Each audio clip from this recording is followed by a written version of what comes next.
Hey there folks, John here from Biddy Kong's Quest, and I know it has been a little bit since we did a video. I've had a lot of stuff going on. I'll be happy to share that hopefully next week. I'm going to do a channel update so you guys can see what I've been up to. But I went on vacation this week down to South Florida to stay with a couple of friends, and as you guys know, when we go somewhere, we try to go to a local retro game shop. This time we went to Omega Video Games, which actually ended up being a pretty small store, but I was really impressed with both the inventory and the prices of what they had. Everything was really fairly priced. So let's go, let's see what they had, and we'll be back in just a minute. I'll tell you what I got. Okay, so this is Omega Video Games. It's a little corner store, not too big, but when you go inside, it is jam-packed with really cool stuff. So, first off, we saw the NES section. Always go here first. I was surprised. Super Mario Bros. 3, $20, that's actually pretty cheap nowadays for Super Mario Bros. 3. It used to be a lot cheaper. And then next to it, I saw this copy of Bible Adventures, and I have a soft spot for the Wisdom Tree games. I've said that before. I'm actually working on a long-form video about them because they're just an interesting company. And next you just have a bunch of different NES games. 1942, always a classic. 1942, 1943, great shmups. And then Hidlide, which is one that I have a soft spot for. I know a lot of people hate this game, and admittedly it's not very good, but it's just one of those ones I had as a kid and I still like. And then you had a couple of other weird ones, like this is an off-brand Dudes with Attitude. You don't really see many of these, but this is quintessential like 90s like knockoff game. Even has a little press here to tell you where to press so that you don't yank the cartridge out of the NES. And then over in the Super Nintendo section, they have this really cool wooden sign. Like, that is solid wood right there, and it was really sick to see. And then right below it, you had the Super Advantage, which is the Super Nintendo version of the NES Advantage, and actually a lot harder to find. $50 on that. I would have loved to get one of those one day. And, there's the original NES Advantage, just in case you don't know what that looks like. And then you had your DS games. Pokemon always commands a very high dollar value. That Pokemon White there is $150, no surprises there. It's pretty hard to find, Pokemon White 2. But yeah, pretty hard to find that one. And then you had your Game Boy Color and your Game Boy. They had a pretty good selection, and anytime I see it, I have to point out Adventure Island. You guys have seen my channel intro and all of my stuff. You know I'm a big fan of Adventure Island. Great game series, go play it. And then you saw a Sega 32X and Genesis combo. You usually don't see them together. Usually they're sold separately, so I thought that was interesting. And then speaking of Sega, you got your Sega Saturn games. Actually, I was really surprised at how well priced some of these Sega Saturn games are. I mean, these are mostly commons, but still, it was pretty fair. Next, we have the 3DS section. I always check this one. It's probably past the time to get 3DS games if you're looking for deals. But that said, these guys had pretty fair market value prices, and even were a little bit low on some games, like some commons like Zelda and Majora's Mask. Those actually usually go for a little bit more now, depending on where you find them. And then commons like Super Monkey Ball, Donkey Kong Country Returns. Those were pretty fairly priced, $15 each, not bad. And then you also had your amiibo section, which there's the Link's Awakening amiibo, which I never picked up before, and I do regret that. But they had a bunch of different amiibos, all different prices. You can see that Boo one there is $30 versus the Meta Knight $15. Chibi Robo, not enough Chibi Robo love around here. But again, back to that Link's Awakening one. That's the one that I was really interested in. And then you had your Wii U. Obviously, Wii U is something that is a little bit of a niche thing.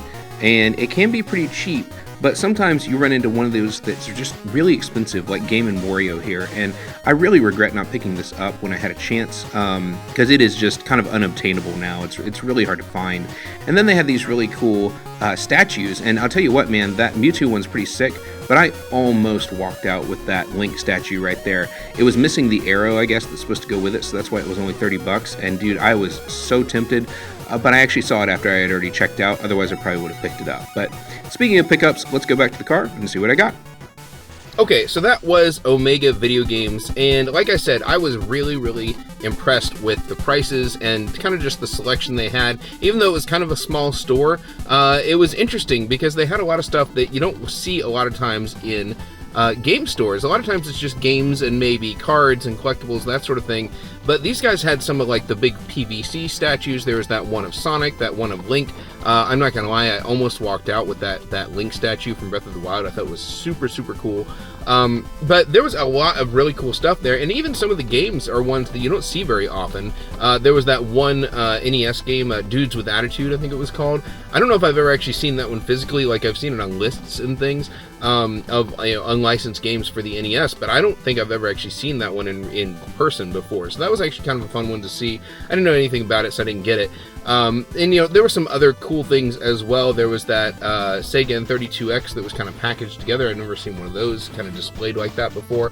And then they had a ton of 3DS games and Game Boy games and DS games, all for actually surprisingly good prices. 3DS games especially have gone through the roof in the last few years, and I was really excited to see some of those 3DS games, some of the ones that were a little bit more common, Player's Choice, those sorts of things, for a lot less than you have been seeing them lately. So I'm hoping that is kind of an indication that maybe prices on the 3DS are going to start going down. Market values are starting to go down a little bit. People aren't buying them quite as much, which is kind of surprising since the whatever it is, the eShop just closed down. But I'm hoping that the prices of those sorts of things are going down, and that would be really great for that collection. That said, I did get a couple of things, so I just wanted to go over what those are. First of all, you guys saw me pick it up, and I'm sure that I talked about it in the B-roll when I did the voiceover, but I went ahead and picked up that copy of Bible Adventures. Now this is something that I have a soft spot for. People that have been with the channel for a little bit know that I have a soft spot for the old Wisdom Tree games. They aren't the best games ever on the NES, but most of them are actually pretty solid. They're a little bit janky, but fun platformers, those sorts of things. I grew up with these, and so I've kind of been trying to get all of them back again. There's a couple of the late release ones that I will probably never have because they're extremely expensive. They were really low print run, those sorts of things. But that said, I have never actually had a copy of Bible Adventures before. I actually got this because a friend had it growing up, and I played it. And again, it's not the most amazing game ever, but the other reason that I got this is because this is actually the blue variant of the cart. There's actually a blue one and a black one. The blue one is much rarer. This was $19.95, which is about market value for it, but I haven't been able to find a blue one in good condition really anywhere. Like, I found a lot of black ones, but the blue one is kind of the one that I wanted just because it looked kind of cool. And this is a Color Dreams cart, and it was designed by or developed by Wisdom Tree. But the other reason that I really wanted to get this is because this is one of the history videos that I'm currently working on, a Wisdom Tree unlicensed NES game history video, because this is a fascinating story. The way these guys kind of stuck it to Nintendo and figured out how to circumvent their copy protection, even though Nintendo didn't want them making unlicensed games, and these guys didn't want to pay license fees, so they figured out how to do it. And it's a really interesting story, especially later on when they had to modify some things and do some things to keep going on the NES with some of those late release titles that I talked about. So anyway, so I got this one for two reasons. One, because I've been looking for the blue variant of it anyway, and it was in really good shape. But two, I need to use it for B-roll for a video coming up soon, so look forward to that. The other thing I got was something that I actually almost missed at the very beginning because it was kind of stuck back behind a bunch of those amiibo there, and that is this Link's Awakening amiibo. This was $14.95, which is a little under market value for this guy, loose. But that said, I probably would have bought it even if it was a couple dollars more, simply because I like buying loose amiibo. And the reason why is because if you buy an amiibo new, a lot of times they're so hard to get. With the packaging and everything else, it almost feels a little bad to unbox them. Now that said, I do unbox pretty much all of my amiibo, so just be aware of that. You guys who've been watching the channel probably know I don't really keep things boxed. That's not how I do it. But I kind of like buying loose amiibo simply because it removes that guilt of unboxing or opening up, unsealing something that I know might end up being worth a bunch of money at some point. Somebody already unsealed this. They already did it for me. I don't have to worry about it. and it's just something that gets to look cool on my shelf. The other reason that I got this is because Link's Awakening is actually my favorite Game Boy game. It was my first Zelda, and I absolutely love Link's Awakening in every form. This is one of those ones that I just never hit the sales right. It was never available when it came out, and I've never really wanted to pay eBay prices for this thing, and I'm just happy to have it. I think it's really, really cool. You can hear the thunder there right now, and I actually had been gonna do this wrap-up video outside of Omega Video Games itself, but as soon as I walked out, it started absolutely pouring rain, so that's why you may hear thunder. That said, those are the two things that I got from Omega Video Games. If you're ever in Daytona Beach, definitely check out Omega Video Games. Really, really cool store. Again, they have a lot of different stuff that's not just games, and I really, really enjoyed my time there.